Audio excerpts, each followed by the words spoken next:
The year is 2014, in Sochi, Russia, for the World Chess Championship. Magnus Carlsen takes his place at the chessboard, acutely aware that the outcome of this particular game could irrevocably change his reign as champion.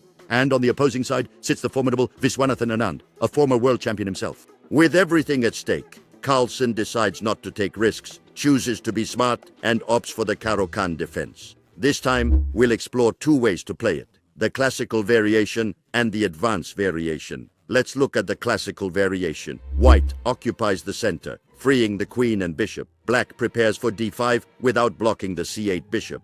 It reinforces central control, a direct challenge to the white center, and develops and defends the e4 pawn with knight c3. Black eliminates central tension and forces white to define. White recaptures the pawn and places an active knight in the center, a key move in the Caro-Kann.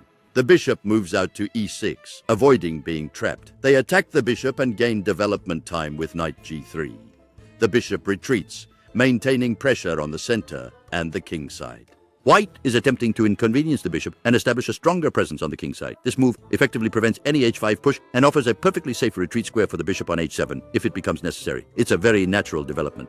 The white team is getting ready to castle. It strengthens its position on a5 and prepares for a6 while developing its pieces without compromising its overall structure.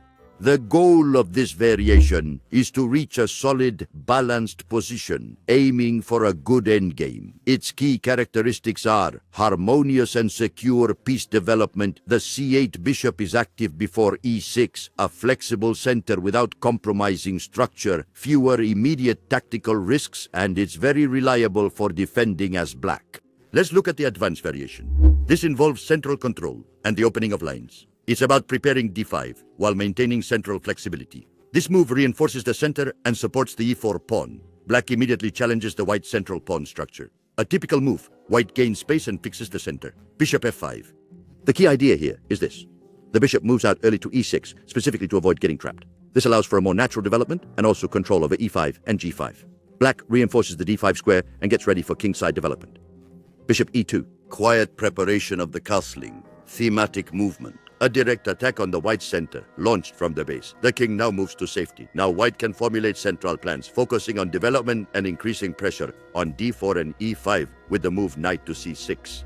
The main objective of this defense is to attack the white center and to demonstrate that the space gained by white can actually become a significant weakness. And its most distinctive characteristics include: white gains a considerable amount of space with the e5 pawn push, a fixed center that clearly defines the strategic plans for both sides. Black plays very actively against that central structure, more strategic tension, and a focus on long-term plans. It requires a deep understanding of pawn structures. The Caro-Kann defense doesn't promise quick victories. Instead, it offers something far more dangerous: absolute control. That's why many players avoid it, because it demands strict discipline, because it doesn't forgive even small mistakes, and because it compels you to win without any fanfare. But once you truly grasp it, your entire approach to chess changes forever. If you want to stop relying on cheap tricks, if you want a solid defense that truly works in real tournaments, and if you aspire to think like a true world champion, then start today to master the powerful Caro-Kann. Subscribe now, train with a proven method, and fundamentally transform your entire chess game from the ground up. Black Chess Academy, your ultimate source for top-tier chess training.